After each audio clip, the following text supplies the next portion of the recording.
games that try to make new experiences in JRPGs usually can be either a good thing or a bad thing.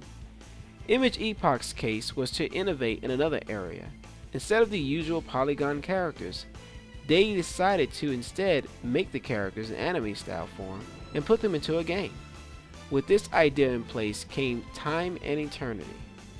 For the most part, the game's art style of characters looked very promising, although to be honest, it seemed as if most of the characters' palettes seemed overused and at most times did not seem to change a whole lot in the game. You start to realize this when in the game's story itself, it seemed like the publishers themselves did not invest in other ways of expressions, and for me, after about 10 hours into the story, I was sadly disappointed in this. The story itself is nothing special, as it tries to take a simple plot of your fiancé getting murdered at the wedding, and in order to undo this murder is to go back in time and stop it from happening. This would be an okay plot if it were not for the random characters you run into. The main character Toki is a shy type that does not run into trouble and is always pretty respectful. She shares her body with this other spirit by the name Toa. She is the opposite of Toki.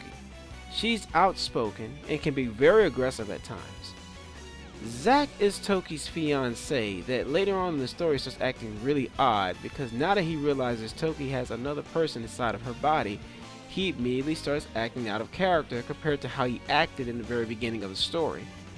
He has these strange fetishes that honestly ruined the story from the start.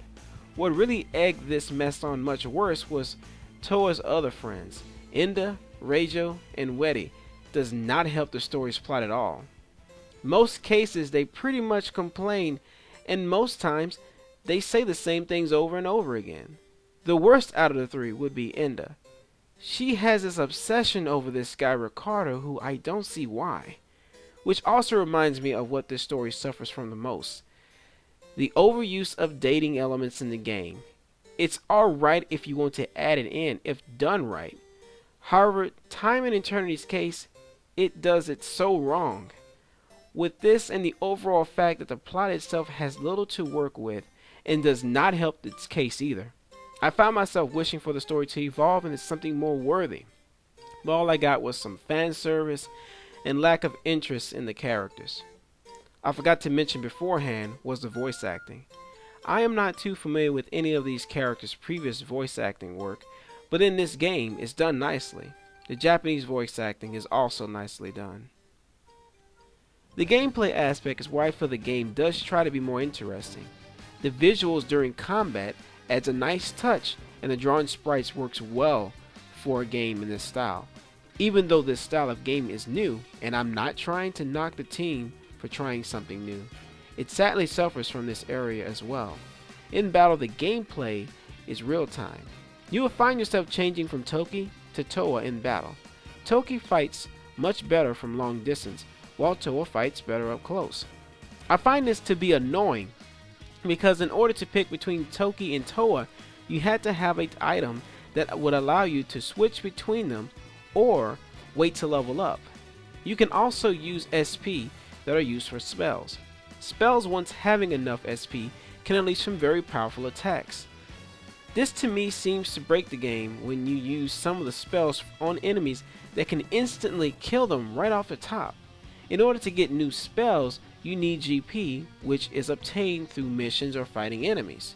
Side quests when obtaining GP is sadly rather boring. Most missions are to either fight enemies, talk to people, or go to point A to B. When GP is obtained, you can unlock new spells in the skill list.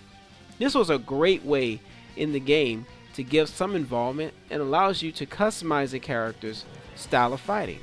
The game uses a map to allow you to click the next area dungeon to explore. This is not a big deal, but does seem like the cheap way out of not having a world to explore. The enemies you will encounter are reused palettes with a different shade of color. I don't understand why they did not add new enemies for the game depending on the areas you were in, but I found this to also slow the game down and adding some extra variety. There is also a love meter for both Toki and Toa that, depending on the meter and where it was positioned at the end of the game, will allow one of the three endings to occur. The gameplay, while I feel did seem more enjoyable than the story, sadly is also a bit lackluster in the end. Time and Eternity is a game that tries to innovate in some ways but also lose sight in other areas. The game can be finished within 30 hours if not doing side quests. Being that the story is not too interesting and the combat, while fun, can also get repetitive over time, may find themselves not finishing the game. The one saving grace on the game that I find enjoyable was the soundtrack. It's the highlight of the game, to be completely honest with you guys. It's outstanding, and if anything, the soundtrack is worth purchasing for sure. I will say that this game sadly is a skip. I really cannot recommend this game to anyone unless you find the gameplay here enjoyable, or unless you want to see how the animation style was put into game form. Then in that respect, then I think it's worth checking out. Thanks guys for joining me on the review of Time and Eternity. I'm Forrest, and I will talk to you guys later.